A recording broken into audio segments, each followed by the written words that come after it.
Hello and welcome to the Talkin Kop and a new series of shows we have called The Helm. I'm the host Keith and I'm delighted to be joined by Gareth Roberts today to talk about the ownership of Liverpool Football Club, the current owners, the previous owners, and how Gareth feels the ownership has been progressing. Gareth, how are you? I'm all right, mate. Yeah, thanks for the invite on the show, mate. Good stuff. Now, delighted to have you. Delighted to have you. A lot of our listeners will be very familiar with you. Gareth founded the Well Read magazine, the Late Tackle magazine, the Anfield Rap, which a lot of people will know you from as well, and your current podcast, The Late Challenge, with Paul Cope, which I think is brilliant. You seem to be very busy on the content stuff with Liverpool, especially. Yeah, trying to keep my eye in, mate.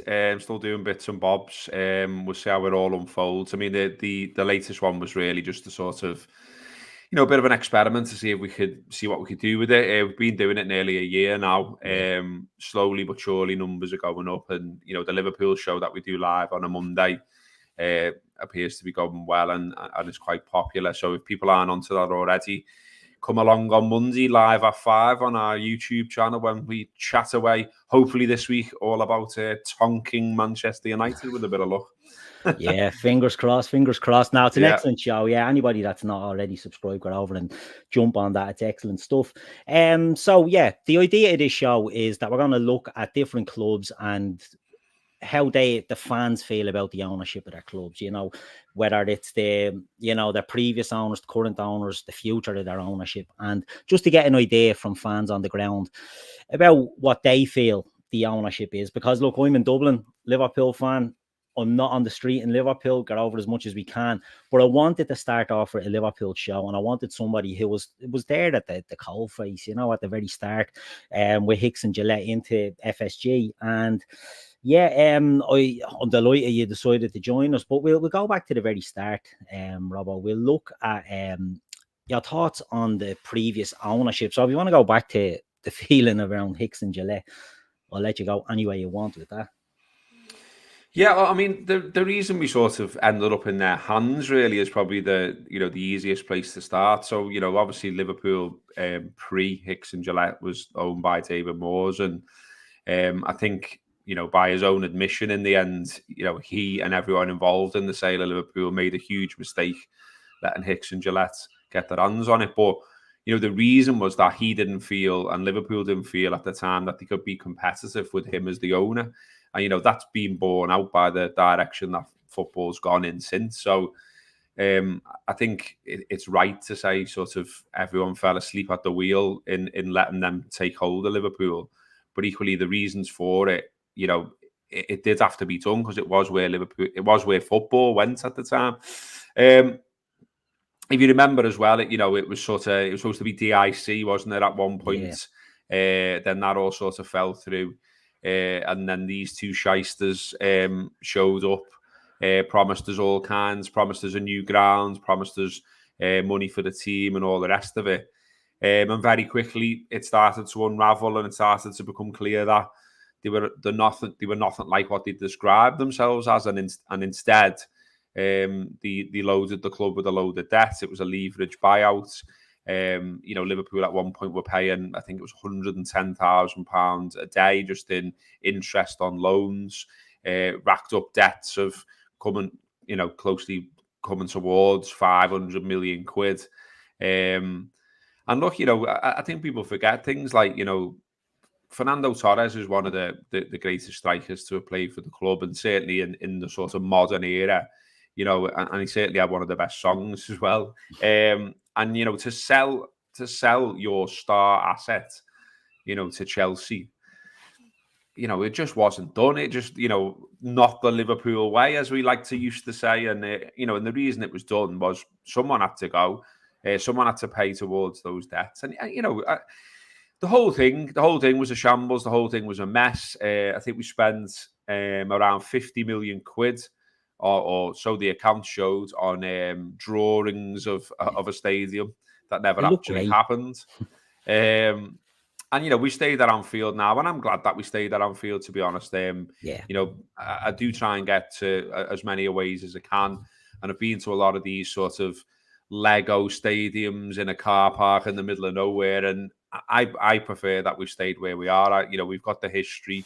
you can stand on the Kop and you can look at, you know, that Anfield pitch and you can say, that blade of grass there is where Steven Gerrard did that shot against Olympiacos. And if it had moved anywhere else, even if it was only Stanley Park, but you wouldn't be able to say that anymore. So I'm glad that we've stuck with it and with the history and the heritage of it. But that wasn't the plan. Do you know what I mean? And that sort of happened by accident. And if it was down to them, you know, we would have had that new stadium on Stanley Park. But, you know, very quickly, there was no spade in the ground as was promised. You know, the supporters started to get onto what they were doing. What was weird about that time, and, you know, I launched Well Read at that time, and one of the reasons that I launched the magazine was I felt let down as a football fan from the city, you know, by how the media, a lot of the media, including the local paper, were treating this story, or rather not treating the story. I mean, you know, the Echo in particular at the time was shocking in terms of, you know, not really laying a glove on Hicks and Gillett and not really wanting to get involved, it seemed. If you think back to when, you know, obviously Spirit of Shankly was born at this time as well. And they had meetings with Christian Perslow. The two sides didn't agree with what had been said in the meeting, and Spirit of Shankly sort of released their version of events. Plenty of media was happy to run that at the time, and the Echo fudged it. The Echo didn't run it. That's our local paper, and that was one of the reasons that I was personally angry about that. I wasn't alone, and you know, I launched Well Read to just do my small bit really to sort of get the message across of what was going on. And I think at that time as well, you know, Liverpool still to this day is probably one of the best represented football clubs online, if you like, in terms of an online community.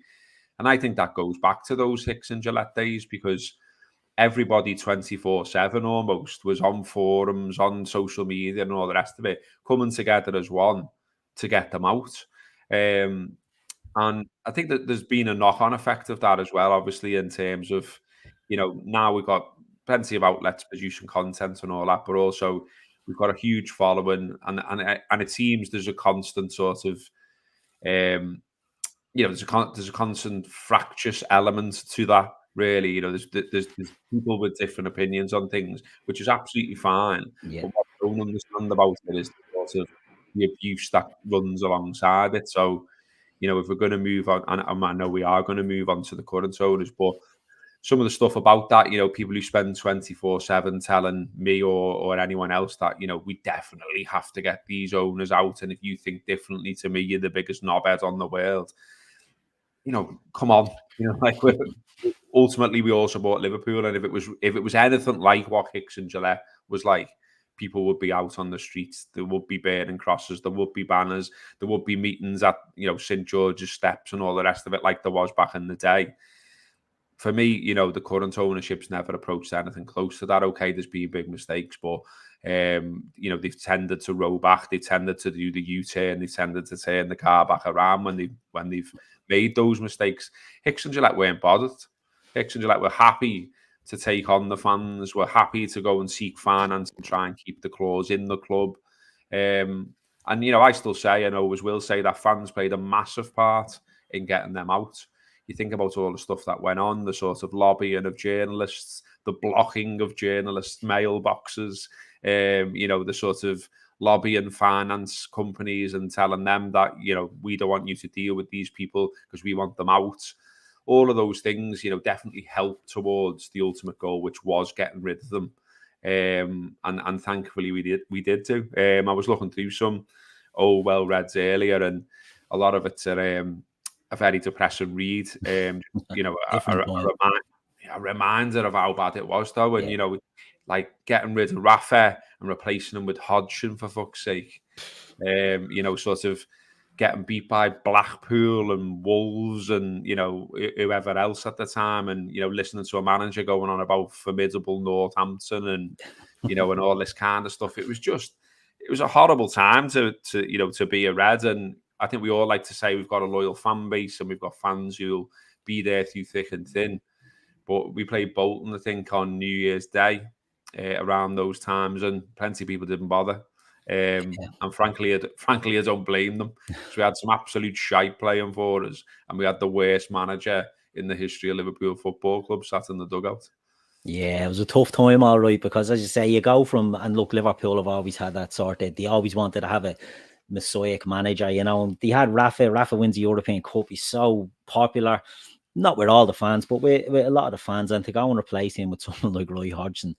And something that you touched on was, the media love Roy Hodgson, and the positive press that Roy Hodgson got was against what the feeling the Liverpool fans was very quickly after his appointment. But the struggle there at the time, you're looking at Hicks and Gillett coming in. Just wanted to say, sorry, mate. I just spotted in the comments people saying about when Torres actually went. I've got to say that it was the reason he went and the reason he was pissed off and the reason we ended up selling our best striker is the likes of Perslow, who was appointed by only ever arrived at the club because of the previous owners. Yeah, producing lists telling him these are the players you'll be playing with, which was a complete lie. And okay, when he eventually goes, I know, I'm aware, but what I'm saying is we had no chance of keeping hold of him. Yeah, because of done. How the club had been. Yeah, exactly. The damage was done. Yeah, Sorry, exactly. No, that's a very fair point. Very fair point. But it was a bleak time, It was. Yeah. You hear the likes of Gary Neville, when he goes on about Liverpool fans should be out protesting their owners and that sort of stuff. But as you touched on there, back in these days, Liverpool fans were protesting their owners and were, applying the pressure that was needed, as well as the trouble that Hicks and Gillett had got themselves into. But when the fans had to do it, they did do it. And a lot, as you said, a lot of people aren't as into the new owners as some of the others. But it's night and day the way they're running us compared to Hicks and Gillett. So Hicks and Gillett bought the club for about 220 million, I think, from Moores at the time, which seems peanuts when you think of the and then they wanted £1 billion or something. Yeah, and even then, they ended up selling it. So what, they go into receivership, or the RBS is a Royal Bank of Scotland are looking to take back the money, and Christian Porslow was involved, and Martin Broughton is brought in to oversee the sale of the club, and FSG or Northing, what were Nesby at the time, come in and they buy the club, and like that again, the numbers being mentioned, it's a pittance. They bought it for about 300 million.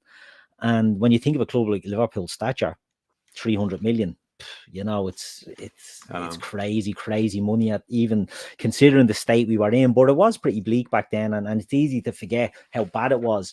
But FSG, they'll come in. And what we are sort of feelings around like the takeover when it happened?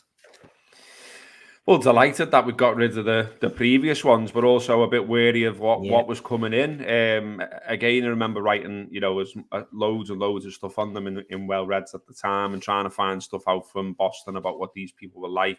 I think the important point to make about them is that whatever you think of them, and I get some of the arguments about they've been conservative in the transfer market, and I wouldn't argue against that.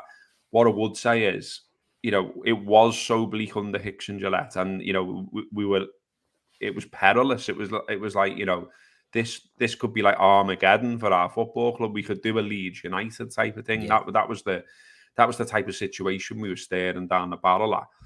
And whereas I said before, they come through the door and they promise this stadium, and all we ever see of it is a pictures, and nothing ever happens. If you think about what we were saying, or what some Liverpool fans were saying at the time, what the likes of Spirit Shankly were saying at the time, we were saying we just want our club to be run in a sensible manner and to be a sustainable football club, because surely Liverpool brings in enough revenue, is popular enough that we don't need to be loading debt onto the club. We don't need to be, there don't need to be loans in the Cayman Islands or whatever else was going on at the time, all that dirty stuff, if you like. And when John Henry came in, he said, we'll run the club sustainably. We won't put it in a perilous position, and it never has been since. And look, like I'd like another centre half, or I'd like another left back, or all the stuff that gets discussed to the nth degree about transfers. But there's a bigger picture than transfers, and running the club properly, increasing the revenues, making the club competitive that way, sorting the stadium out. All of those things have happened, and we'll get there eventually with the Anfield Road. It's a bit of a shit show situation, that, but it will get there eventually. It'll be next season, but we were going absolutely nowhere under those previous owners. These owners, we got a new training ground as well. We obviously won the league. They said they were coming here to win. We won the league. We won the European Cup. So we've won pretty much everything. Where I always laugh that they get no credit off the people who seem to absolutely hate them. Yeah. They get no credit at all about anything. So they'll say it's all down to Klopp, and it's like, okay, I'm with you. Klopp's a fantastic manager. Klopp's the best manager of my match-going lifetime. Who brought him in, though? They still had to do the deal. And you can say, okay, well, he's come to Liverpool, not to them. Sounds, again, yeah, you're probably right. He definitely was a football romantic, tempted by Liverpool, liked the idea of the crowd, liked the idea of rebuilding a fallen giant, and all of those things, undoubtedly correct. But they still have to do the deals, and they still have to operate the club in a way where he doesn't get pissed off, put his hands up and say, I'll go and take another job. I've had enough. He keeps signing new contracts. There's rumours again of another one now. We're seeing that, yeah. And so that doesn't happen if they're running it in a way that some people suggest they are. I don't think.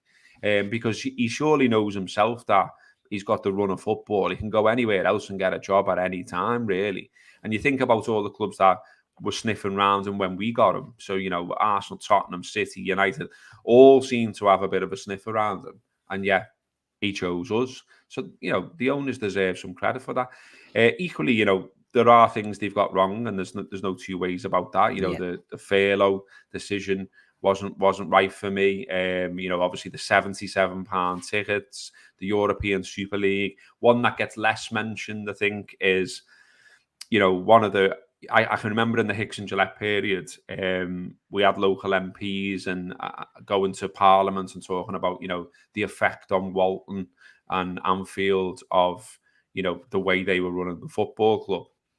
If you go around the football club now, I think the relationship with neighbours and things like that is better than it was. Yeah. But there's still a huge patch of land which was supposed to be a hotel, and it never came to fruition.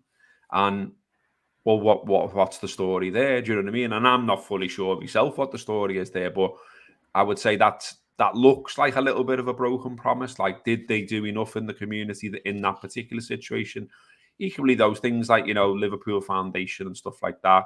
They do some great work in the community. It's improved. Again, this is under their watch. And you can say it's got nothing to do with them, but they've allowed people to be employed by the club. It's still it's Billy Hogan that sort of is running it day to day, and he's approving the likes of Tony Barrett going and work there. Amanda Jacks now goes and work. These are great people and great assets to Liverpool. The foundation, as I say, has skyrocketed, and now I think we can look at our own club and say, I'm really proud of what they do in the community now. And we used to be looking over the road at that and say, well, Everton are doing it better than us. Yeah. Or Everton are shouting about it better than us. Either way, whatever it was, I think Liverpool are right up there now for that as well. So, there's bigger things than just buying players. Buying players is important, but I think sometimes some people that I see on social media just focus on it far too much.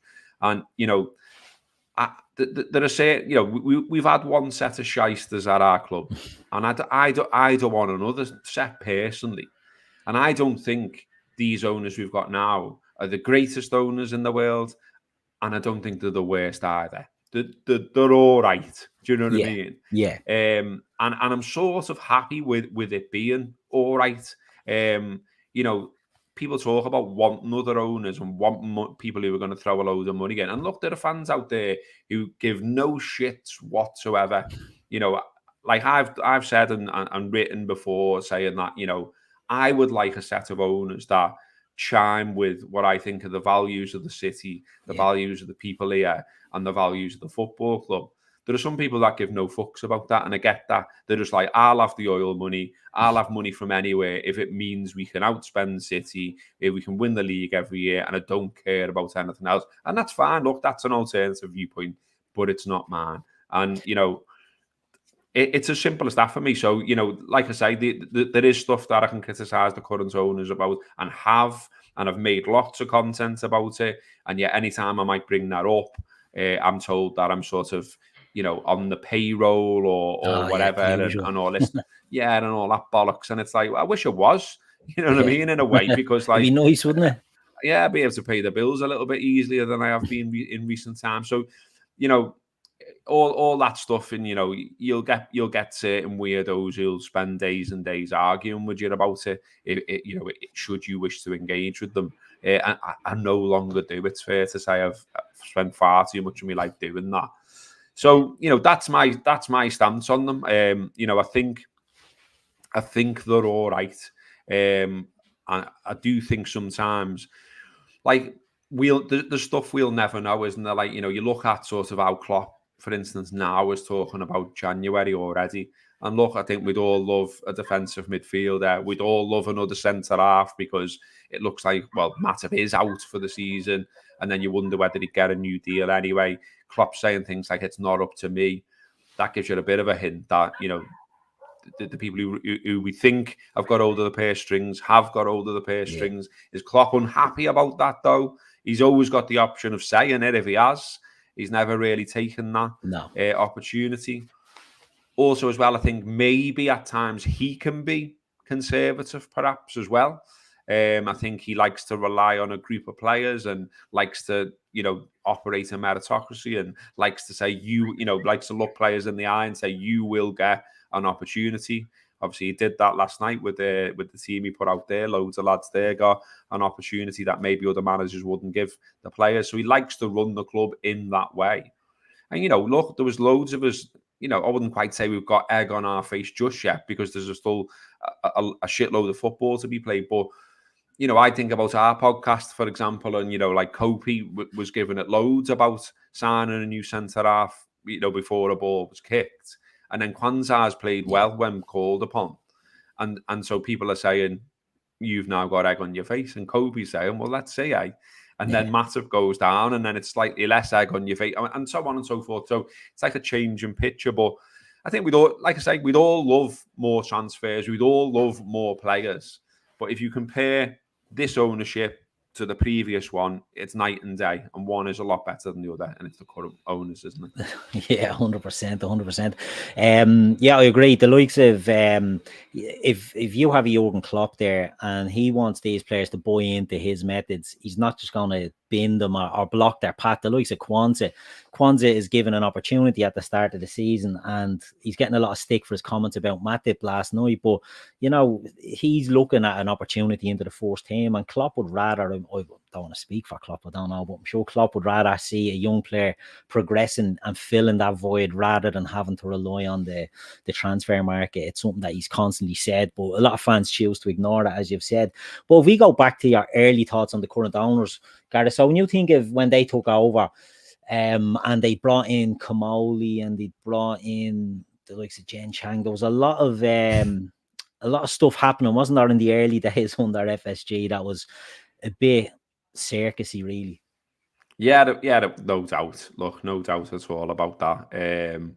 And, you know, they made some mistakes, and they were always going to, weren't they? I mean, I think any set of owners, you know, that happens, and it's whether you learn from it and it's whether you build from it, and ultimately they did. But yeah, there were some wild moments in those days, and you know, it triggered some memories there. Like, I mean, you know, there was attempts, I thought, at times that, you know, seemed to make sense to sort of, you know, build bridges with fans and things like that. You know, I remember John Henry himself sort of, you know, meeting people off Red and White Cop and meeting some people from Spirit of Shankly and saying, you know, we're here to learn, and, you know, it's your club and all that kind of stuff.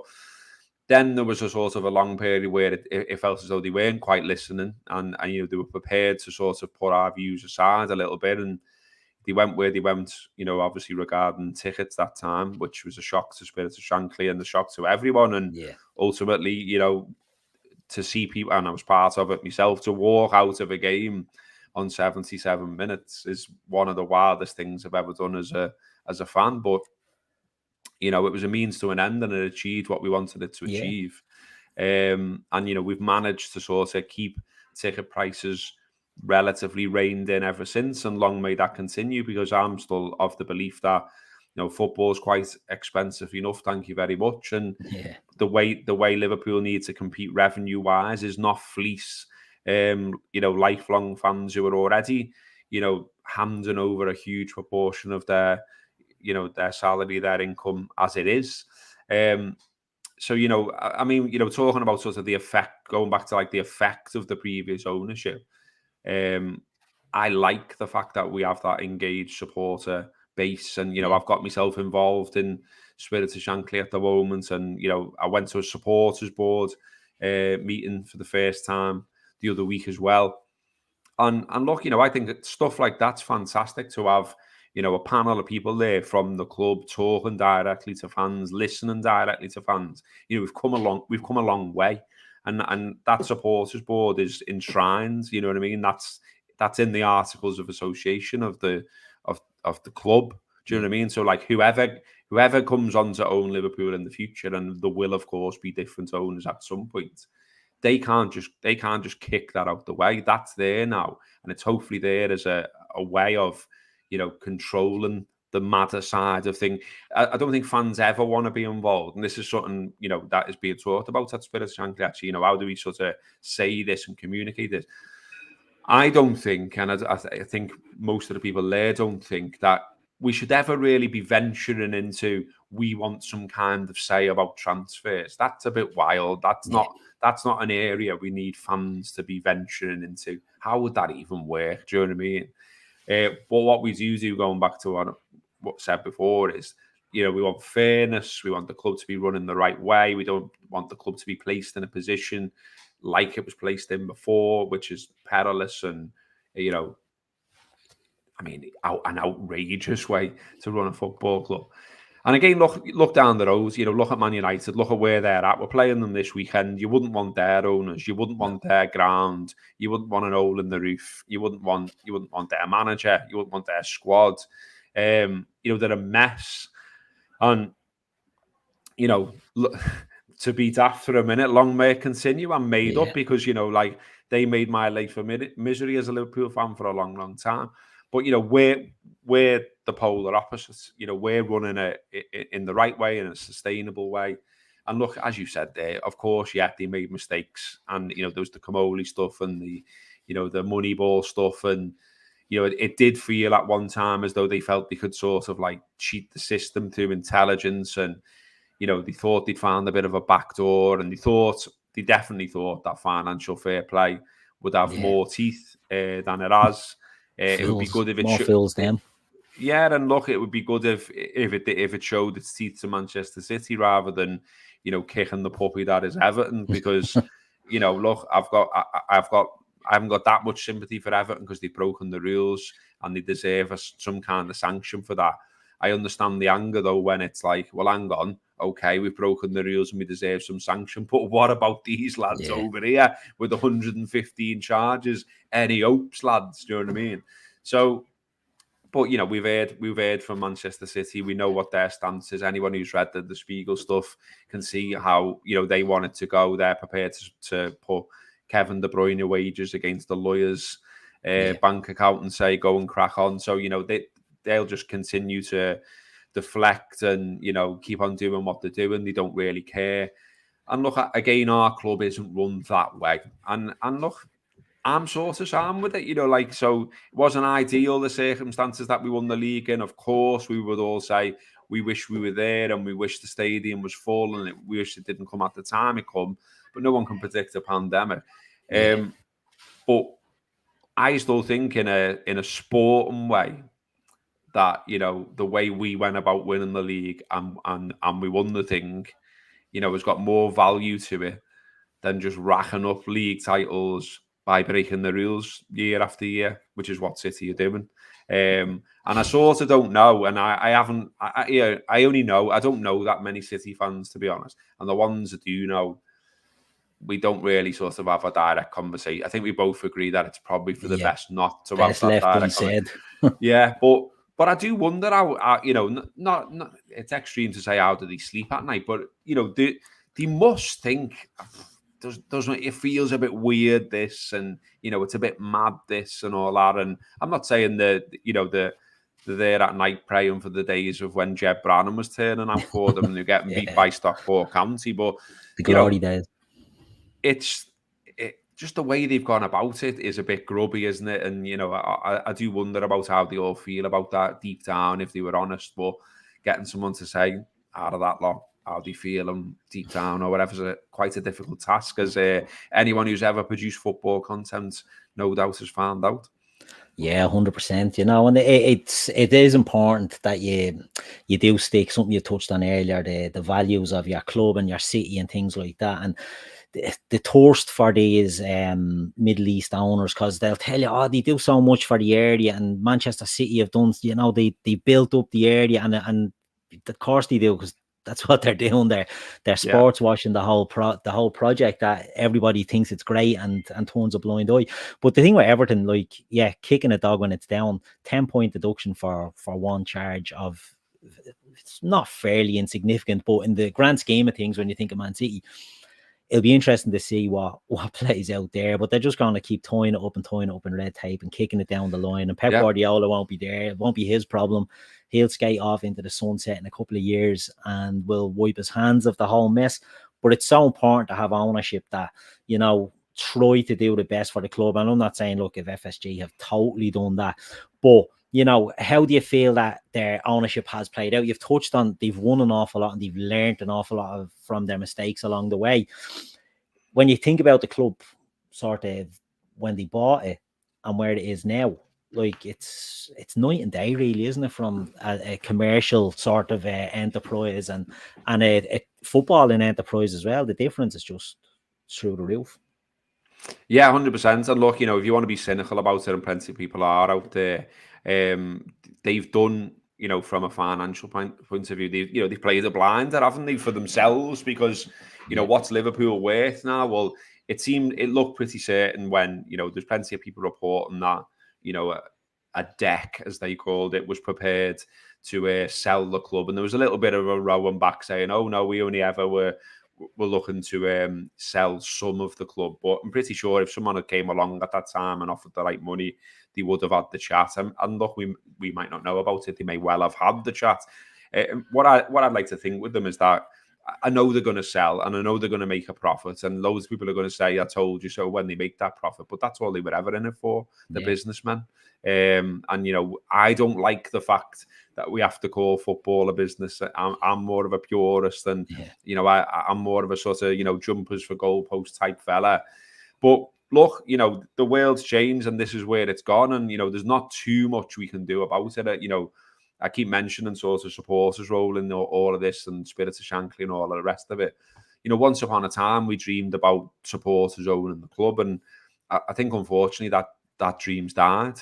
There's no way in the world that us as supporters can raise £1 billion to go and buy Liverpool Football Club. It's just not happening. So therefore, the next question is, who realistically is out there who can afford that? And it's not that many people. I think that's what they found when they've gone looking for, someone to take over from them. And so then they've returned back to the idea of sort of smaller stakes being sold and, they remain in situ. So I think, as I say, in terms of what they said they wanted to do when they arrived and in terms of what they have done, well, they can say, we've done everything we said we were going to do. We're not Hicks and Gillett. We've come, we said we were going to win. We said we were here to win. We have won. We've racked up pretty much everything there is to win. Hopefully the Europa League, drops alongside all the rest of them this season. And who knows, we are currently top of the league after all. Maybe a title as well, be nice, wouldn't it? So my thing about it as well is, I've been supporting Liverpool a long time and, been going to the match for a long time. And when I look at United currently at the moment, because it's hard not to sort of consider them when we're literally playing them this weekend, but, sort of their season being over before Christmas, I can remember the days when that was quite a regular thing for us. and I can remember walking up to matches and saying it to me mates, like saying, just just like to see the other side of Christmas, and we're competitive. Do you know what I mean? And I think another thing that gets lost in all of this sometimes when we're having chats about owners and whether they're the good, the bad, or somewhere in between, is how much of it is actually in your control, even as the owner. So they're running Liverpool fairly well, I would say, as I've said before earlier in the chat. Can they match City? No. Can they bollocks? There's nothing they can do. They haven't got that money themselves. They're not prepared to put that money in themselves. They never ever said they were going to either. They don't want to break the rules. That isn't how they do it. They wanted FFP to have teeth. It hasn't got the teeth that they expected it to have, etc., etc. They're just not going to do it. And is there a set of owners anywhere in the world that are going to come in and pump the money that has been pumped into City and act and run the club in the way that they're run? Because, everything with them is this like siege mentality. Like, UEFA are out to get us. The Premier League are out to get us. Everyone else in the league hates us. But, it's constantly dripping from Guardiola, even though loads of people seem to think he's sound. Yeah. You can hear it in what he says and how he acts. And, it's so obvious that, that is how they run from top to bottom. And as I say, again, I can't believe that anyone who wants to have a debate about owners or anyone who wants to look at them and hold them up as something, I'll say it, and I've said it till I'm blue in the face. Go and read the Spiegel stuff, honestly. And like, if you want to engage with City fans online, but I definitely wouldn't recommend that. But like, when you start throwing that at them, like the arguments you get back aren't great. And they'll almost always start resorting to, or some of them will start resorting to abuse. And claiming all kinds of madness, which I had the last time I engaged in the debate. But we did a whole show on it. Like we did a whole show on the Late Challenge about sort of is the Premier League fucked?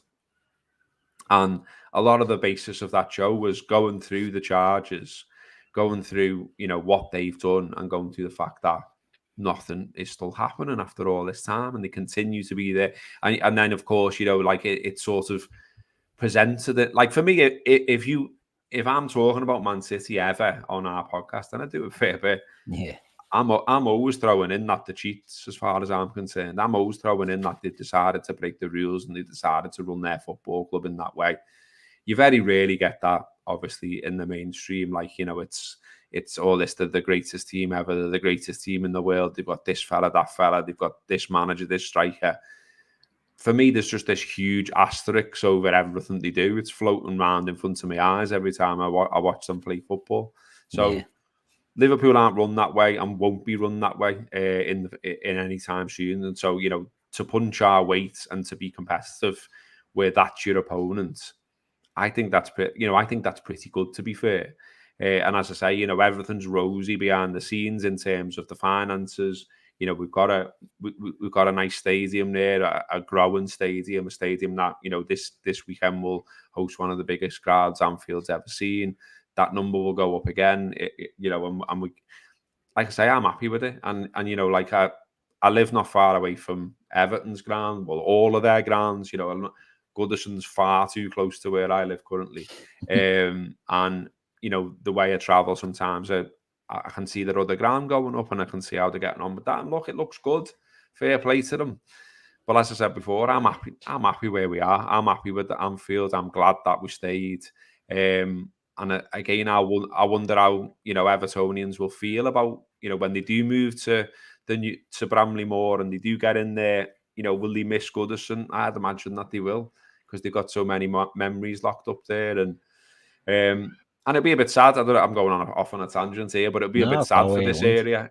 It'll be a bit sad for this area when Goodison does go, because anyone that's ever been down County Road, I know there's lots of jokes about that being, this massive Everton area, and it is a massive Everton area. But I worry for it. I worry for this part of the city. It's already lacking money. It's already lacking investment. And, a lot of the pubs and, businesses and stuff around here are hanging on by a thread as it is. So if you go and shift the Premier League football club, and it's only sort of a mile and a half, 2 miles away, or if that, but it'll make a huge difference. And I've heard already that, they're talking about things like busing the fans, to and from the pubs to try and keep these pubs going. But how long will that last? And now, like I say, I genuinely worry for them because, you know, I've gone and had a pint in some of them, not the brick. No. But, you know, I've gone in the week and stuff like that. It's dead. You know, no one's venturing to this part of the city other than football. So, yeah, that's a bit of a worry, that. But, yeah, that's an absolute tangent from where we were. So no. It's a good tangent. That's go wherever you want with these things. You know what I mean? But it is a good point because, you know, you touched on it earlier as well. The idea of that stadium that Hicks and Gillett were looking to build and these ridiculous photographs, images that we were seeing and this spaceship design thing that they had. And to just redevelop Anfield made all the difference, you know, and look, FSG have done that with Fenway Park and all that. So they knew what they wanted to do. And I sort of hear what you're saying. Would Everton, they're not going to have that dogs of war mentality in a shiny new stadium down on the docks that they have in Goodison. It'll feel different. Yeah. It'll feel very different. And like, I mean, I'm sure the people who are building it and all that have done the studies and all the rest of it, but it's gonna be fucking freezing, surely, because, you know, like Anfield and Goodison are freezing already, and, like, you know, subject to quite mad weather at times and things like that. Like people make a big thing about Jurgen mentioning the wind at times, and when it's like I see stuff like people taking the piss about it and things like that, I'm like, have you been here? Because it is a thing, you know, like the Mersey's only there. And like the wind and the rain and all kinds of madness comes in off the Irish Sea and off the Mersey. And like, it is a little bit wild round here, like climate wise. And Everton have gone, okay, we'll put our ground even closer to all of that shit.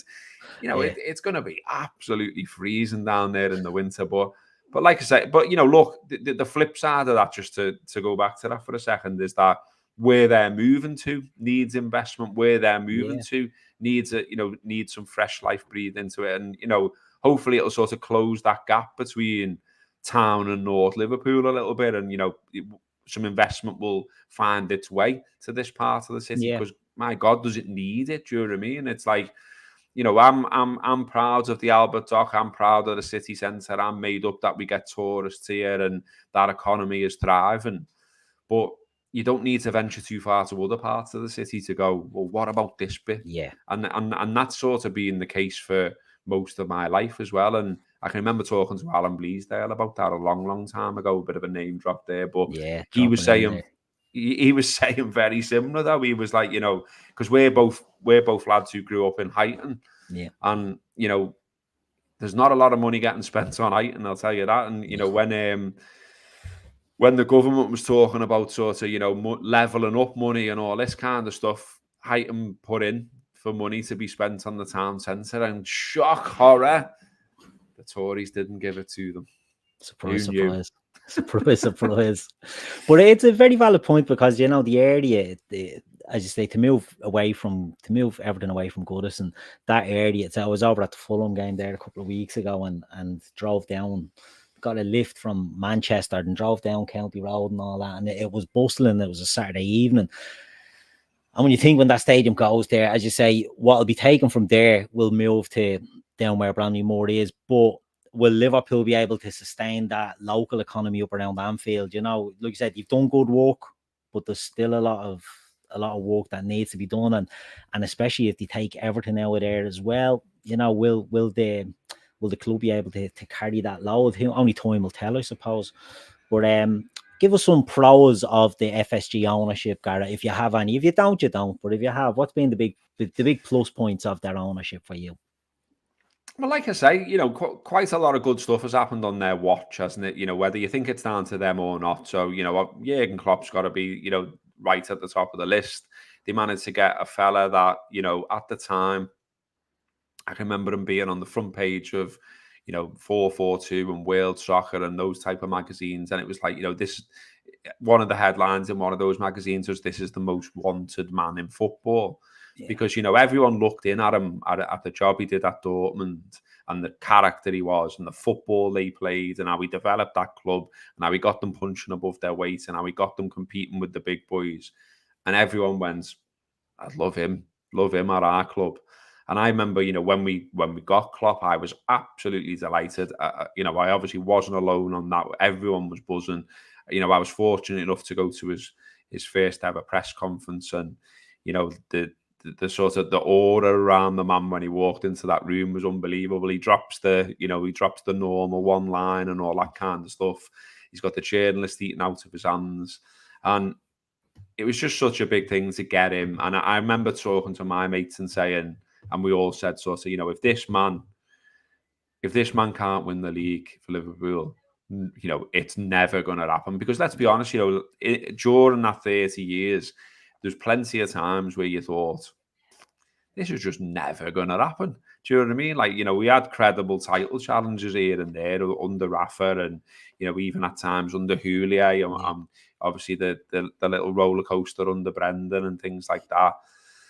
But, even things that happened within that, do you know what I mean? You were just like the Gerrard thing, and, the like players like Machida or whatever popping up for Man United and then completely disappearing again. And there was times where it felt like a curse, you know what I mean? There was times where you just thought, it's just not going to happen.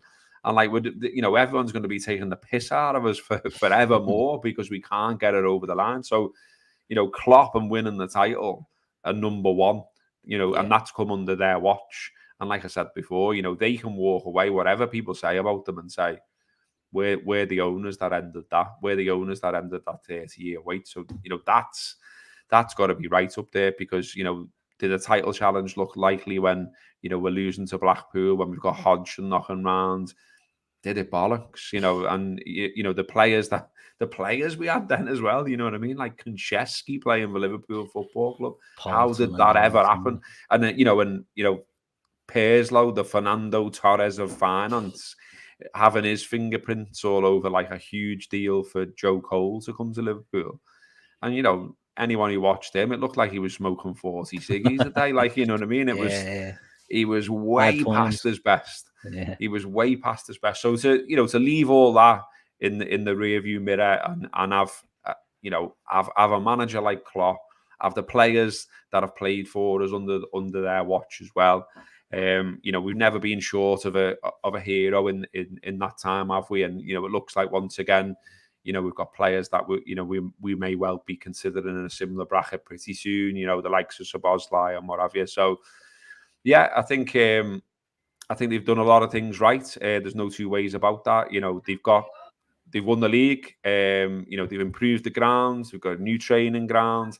They have engaged with fans, not always well, but they have. There are plenty of owners out there, and we've seen the scare stories and we've seen the horror stories who don't give a shit about tradition, don't give a shit about fans, don't regard us as any kind of custodians, and have just come in and done mad things like try to change the name of the club, or change the kit, or change a club that's played in blue for all its life. Yeah. Got them playing in red, whatever. Mad shit. Oh, mate. Absolute so, mad shit.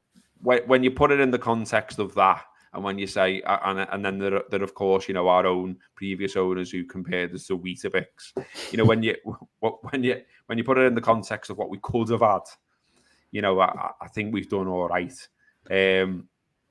So yeah, that's the pros, I would say. What about the cons? What's been the big down points for you? I know we touched on some of them earlier, but what would you say? I mean, the Super League. The Super League's got to be right up there, hasn't it? Just sort of pulling that out their arse, and they've been hatching this secret plan off to the left and not consulting with anyone.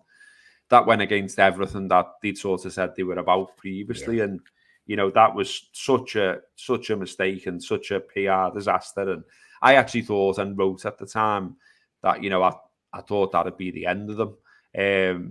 I'm quite surprised that they were able to row back from that, really.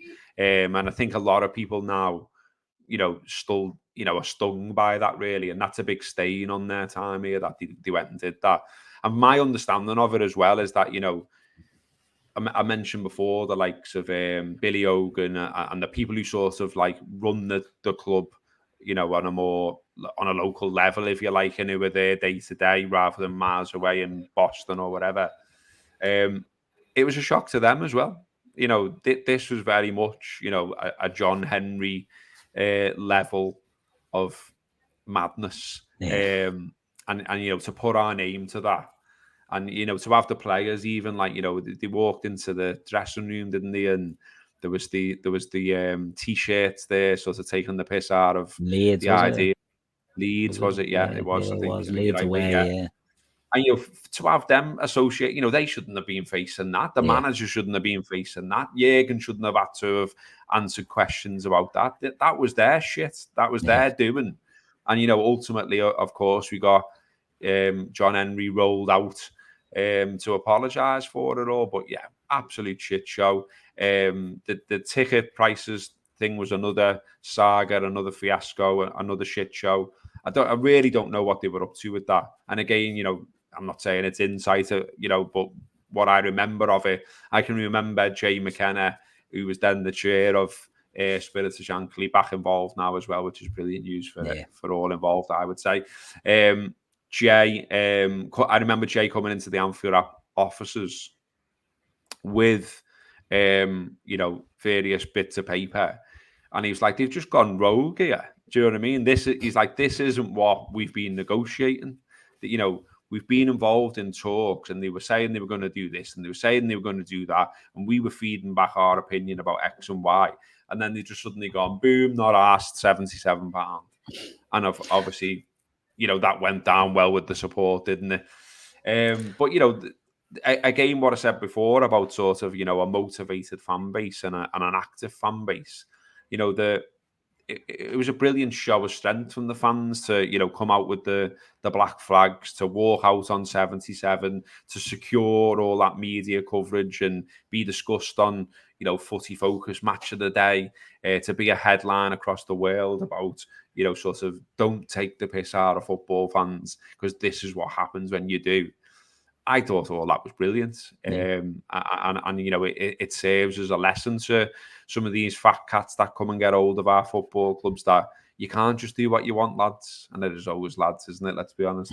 You know, you can't just do what you like. You can't run, you know, you can't run roughshod all over football clubs because you'll get some kickback.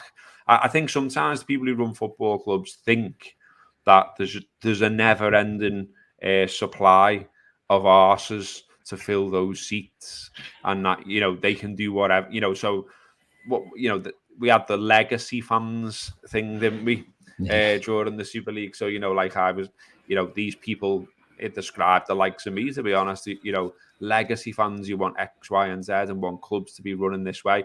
Not the first time that I've felt disparaged by, you know, things that people running football clubs said. You know, I got a mention in in that dossier that was leaked way back when under the, you know, during the Hicks and Gillett time. So yeah, it was like I said before, I'm proud of the fact that, you know, fans have got themselves in a position where there is a constant dialogue with the club now, where the club know as well that, you know, if they do something that's out of line, it will be called out. There is a check and balance, if you like. There is someone sat on their shoulder, if you like, ready to you know, to pounce if they do something wrong. But yeah, so, you know, Super League, £77 tickets, the furlough stuff, certainly sort of, you know, there's arguments to be had there about sort of have they backed the manager enough at times. You know, shouldn't have been going shopping for, you know, Kabak and Davis or whatever. You know, that was a joke. Let's be honest. That was a time when you just needed to dig deeper and find something other than a bit of fluff in your pocket. You know, you needed to pull the pound notes out at that time and make a big buy. And, you know, it wasn't right that a club like Liverpool was making do with players like that. And it was counterproductive, as it was last year with, you know, Artur and things like that. So, and here we are again. You know, here we are again now with a similar situation.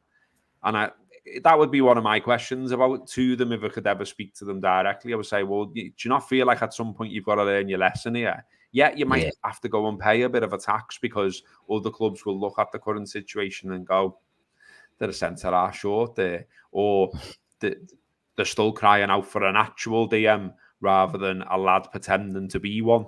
And look, you might just have to break some of your own principles and pay a little bit more at times. That would be a con for me against them. I don't think it's been to the point where, you know, it's ridiculous. Not too many times anyway. I don't think it's been sort of, you know, Rafa going recruiting the Greek lad, Kyriakos. You know, no one in Wales football wanted them in. Do you know what I mean? And like, look, he come in and sort of did a job and ended up a little bit of a sort of cult hero because he was wild. But you know, so we're not at those levels, or we shouldn't be at those levels. But equally, there are times where you just think you need to pull your ass out. You need to pull your finger out of your ass here, lads, and sign someone. And it feels a little bit like that regarding the centre half in January. And if I had anything to do with it, and I don't, that I would be advocating that, you know, massively. And look, maybe the manager is behind the scenes. Yeah. He might be, because we all know, like, what makes me laugh about football always is the idea that just because the managers are contractually obliged to speak to the media, which they are, doesn't mean they have to tell you anything. Yeah. And it doesn't mean they can't tell you absolute porcupines. And it doesn't mean, you know, that they won't absolutely PR a situation, because they're under no obligation to tell you the truth of what's going on behind the scenes. They don't have to. It's not law. It's not a court. It's a room with people with microphones in that the manager has to walk out and speak in front of. So, yeah, it's that would be a con. I would say that, you know, there have been times where it's felt they could do a little bit more and that they were a bit too conservative. Yeah, I think that's very fair, more than fair. The future of the ownership of the club, Robert, where do you see that going? Because I think people were up until the summer were hankering for, as we touched on earlier, the oil money to come in, the Qatar bids, or the Kuwait or Saudi Arabia or anywhere in the Middle East to come in and buy Liverpool. But subsequently, they're selling off parts of it, smaller stakes. Where do you see FSG or the future of Liverpool in? Obviously, it won't be a year or two, but it's probably 10 years down the line. How do you see the ownership going? I don't know. It's a big question for me. And, you know, as I said before, you know, once upon a time, you know, fans were pushing for some kind of, you know, part ownership or even ownership. You know, you go way back when older heads might remember like Share Liverpool and things like that, which has long since died a death. You know, even Spirit of Shankly in terms of you know, why it was set up and all that. If you work your way through the reasons, one of them was the ultimate goal was to own the football club.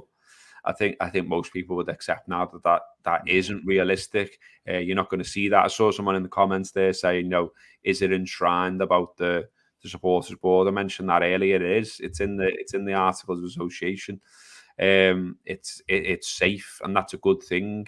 What we need to work on now and make sure of now is that, you know, it's not just a tick box exercise, and that when the club, you know, are looking to introduce policies or do things that fans aren't happy about, that they listen to us. You know, I've already started having my say in there. I wasn't shy about saying a couple of things in the meeting I went in. So, you know, while I'm a part of it, I'll certainly say what I think, and there are plenty of other people involved who'll do the same. I mean, you know, Spirit Shankly have got a good number of seats on that board. Yeah.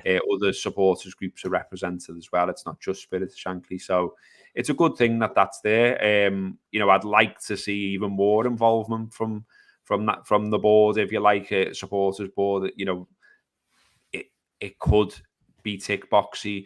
You know, the Premier League as well has sort of enshrined it in their statements, I think, sort of trying to get ahead of the regulator idea that, you know, they expect every club now to have some kind of supporter involvement. But like I said, like, I think this is a really good time for football supporters in a way, in that never before have they been recognised as someone who's a positive to the running of a football club like now. So we've got these supporters board, we've got the Premier League talking about it, we've got the government white paper, we've got a potential regulator coming in. We still don't know quite how that's going to look. There are aspects of that regulator, by the way, that I don't get, and it doesn't feel like it's talked about enough. Like, I mean, I've been sad enough to go and read the white paper, and there's nothing in there about leverage buyouts, which I find wild. Do you know what I mean? Like, that shouldn't be allowed. You should not be able to get hold of a football club, by loading debt onto said football club. That should be outlawed. There's got to be a way to prevent that. Man United fans will be right behind that, obviously. We should be right behind that, obviously. So I'd hope we can make it a little bit less Wild West. And, I listen to plenty of football media, watch plenty of football media, read plenty of football media, and it makes me laugh listening to Simon Jordan, who thinks the whole thing's a joke because guess what? He used to own a football club, and him and his mates think football fans are idiots. But they've proven time and time again that they're not. So having something in there, some kind of check and balance, is a good thing. I also think as well, what I've said all the way through this chat, mate, is that Liverpool is a fan base that is active and can come alive over when things are wrong. You look how it come alive over the European Super League and things like that. I like to think, and maybe I'm naive, but I like to think that itself acts as some kind of check and balance to potential groups that might want to take hold of Liverpool. So I'm sure there are plenty of groups that have come and had a look. And maybe, just maybe, they've gone, this isn't one where we can really get our hands into it in the way we want to, because those fans are a bit wild. They won't take no from that. Look what they did to Hicks and Gillett. That type of thing. I like to think that part of the club story will prevent us getting the very worst owners in the future. That's what I like to hope. And, like I said before, I'm romantic anyway about football. And, I love seeing Scouse lads play for Liverpool and all of that kind of stuff. I've still got that in me. I'm still clinging to it, despite all the bits of modern football that I don't like. And so I'm going to be romantic about this as well and say, I hope and pray that, supporters being as active as they are, there being a supporters board, there being Spirit of Shankly, just maybe makes, the charlatans out there think twice about coming near our football club. And I think all we can pray for, like I said before, mate, is that, we get someone, and I don't know who that is, but we get someone or a group of people that, do want to be aligned to our values a little bit. And look, that might be unrealistic. There'll be plenty of people saying, perhaps some people who are watching it now, who just sort of say, well, this fella's full of shit because look at the way football's gone. The Saudis have got older, Newcastle, Abu Dhabi have got older, Man City.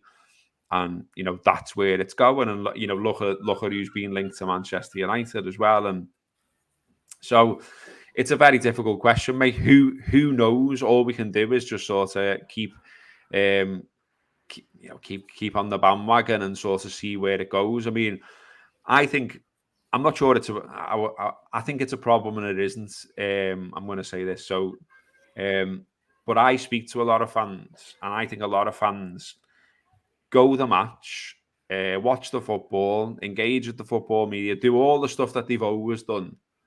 But deep down, they feel a little bit broken about it. Do you know what I mean? Like they feel like it's gone in a direction that they're not sure about.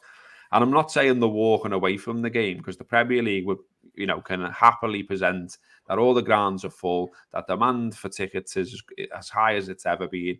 And of course, a lot of that's down to the globalization of the game and, fans coming from all over the world now to watch Premier League football. That's where a lot of that demand comes from. But like I say, with a lot of fans I speak to, and I felt like this a lot myself, and I constantly sort of go from highs and lows with it, really. I've written about that loads of times as well. Like, is there a tipping point? Is there something that I finally say, oh, do you know what? I'm out. That's me done. Not yet, but it could be. It could be. And one thing I think is a knock-on effect of this is that, and I've enjoyed as well, is that, like, I like to go to sort of, non-league football and things like that. And a lot of that seems to be doing a lot better than it used to be. Like, you could go to the local sides around here and you'd be lucky to see 50 people stood there. And now, like I went to, when Marine were playing in the FA Cup the other week, they played Harrogate, and it sold out, 2,500 people there. And it was like, that's unbelievable. That's brilliant for the club, yeah. Yeah, it's absolutely superb, and it's brilliant to see. And it's brilliant to see little kids at those games and things like that, because, I'm an old man myself now, and when I go on the Kop, and I look at, and I'm fortunate in that, you know, I got my name down at the right time and I've managed to get a season ticket. But my own lad, you know, he's 15 years old and he just goes to the occasional game because that's all I can get him to. Yeah. He's been, you know, I did all the things that you're meant to do. He was a member and all that kind of stuff. I think we got Needle one in a match. haystack, isn't it? Yeah, we got one match for him, and it was against Newcastle. It was in the gods. I managed to swap it around so that I got him next to me. But ultimately, that's the best way of getting him to the matches. If one of my mates can't make it, and we transfer it over on friends and family, like going through the actual system, like you say, needle in a haystack, mate. And that's sad. And I don't know what you do about that. I know that Liverpool are going to do a complete review of tickets and the direction that they're going to go with tickets. And from what we heard on that supporters board, it was like sort of anything and everything is on the table. Who knows where that goes? I don't actually know what the answer is. I'm not sure they do either. In that we've got that many different groups of fans now that there's always someone who's going to be pissed off. So, you know, I'm in the season ticket holder group, and I realise I'm very fortunate to be in that group. But I haven't got a single credit for going away from home. So, and again, where'd you start? How'd you get on the ladder? How'd you get up to the position where you can regularly go to away matches? I don't know. Yeah, And impossible. so, you know, yeah, and so I'm in a kind of similar boat to my son, like he is for any match. I'm in that boat for away matches where I'm constantly on the scav for them. I'm constantly asking people, and sometimes I strike lucky, and other times I don't. Like, you know, so I would have loved to have gone to the City game this season. I asked absolutely everyone. I was mentioning on the shows. I messaged everyone I could think of.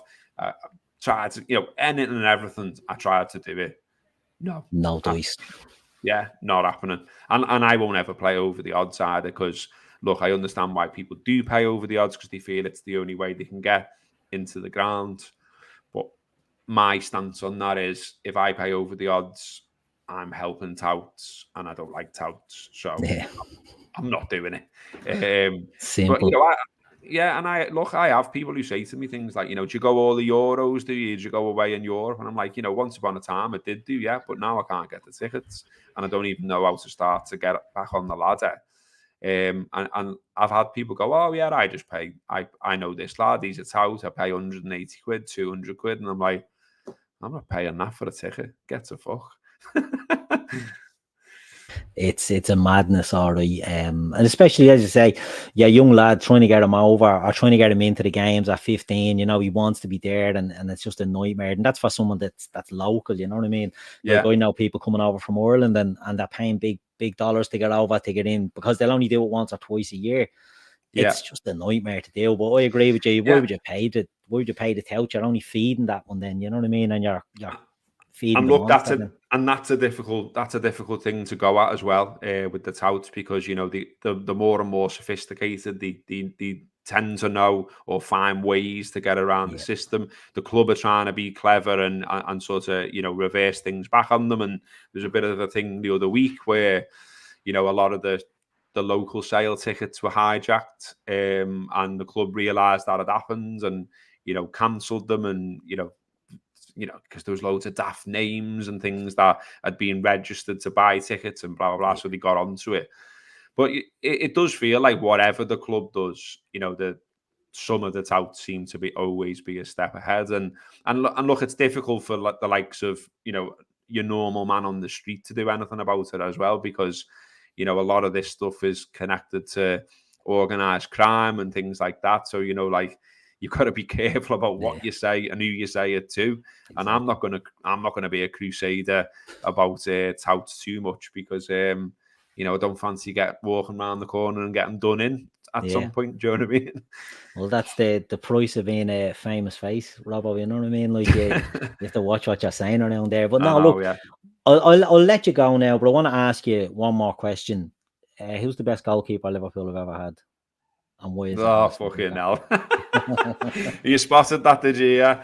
Yeah, I've been following that L story, all right. For anyone that doesn't know, you're getting a lot of stick by the Ray Clements ultras, by saying Alisson's the best. I mean, all that was I watched the Palace game like we all did, and like I just had one of those moments where I just thought, what a goalie we've got in Alisson. First of all, I was so made up to see his name back on the sheet, fair play to Kelleher and all that, but there's quite a significant drop off between the two goalies, and so to see Alisson back in, I was like, get in, that's a great start. Here we go. Whatever happens today, we've got him. And then, of course, he produces a couple of quality saves like he always seems to do. And I dared to venture into the space of saying it's a good job we've got the best keeper we've ever had.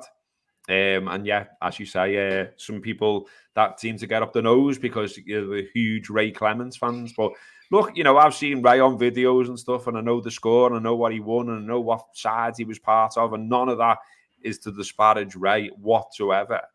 But equally, I would say to the Ray Clements ultras, what is the fault in Alisson's game that Ray was better at, that you're able to rate him higher? My comment was more about Alisson is fucking brilliant. We've got the best keeper we could possibly have, and I love the fella. That was my point. But the internet in 2023, Keith, isn't it? There you go. You can't say anything. Yeah, it all comes back to haunt you. Well, listen, Robert, thanks very much for coming on to the show and giving us that insight into the ownership of Liverpool from somebody that was sort of, as I said, at the coalface of it. It's easy for me to talk about from Dublin and not be there, but we wanted to get someone that was there and has had a good involvement all the way through. So we appreciate you coming on and giving us the time to do this. Do you want to give a shout to where anyone can find you, just to remind them where to look for you on your show, anyone that's watching? Yeah, so the podcast that I do on a weekly basis is The Late Challenge. So we're on YouTube, wherever you get your podcasts, you'll find us there as well. We do a Liverpool FC specific show on a Monday called Live at 5, which is Live at 5. So if you fancy that 5 o'clock, just dive onto our YouTube channel, jump into the comments, get involved, a bit not dissimilar to this. Yeah. So that's me and Paul Cope, both who used to be quite regularly on the Anfield Wrap, if people might know us from there. Yeah. And yeah, it's just something we've tried to build over the last year or so. If people do like it as well, you've got like a main show, which is sometimes football, sometimes other stuff, sometimes, two middle-aged men shaking the fist at the sky.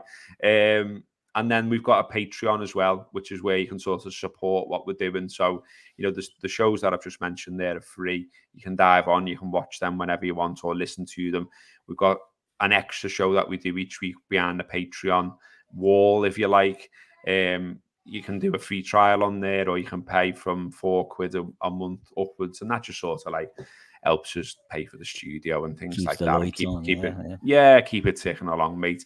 None of it, as it stands, is unfolding into being this full-time living, which is what we were praying for, really. Yeah. But it's all still going for now, at least. So yeah, get onto it. The Late Challenge. We've got a little website as well. So if you just lash The Late Challenge into Google, you can find us that way as well. And we're on all the social media and all the usual stuff.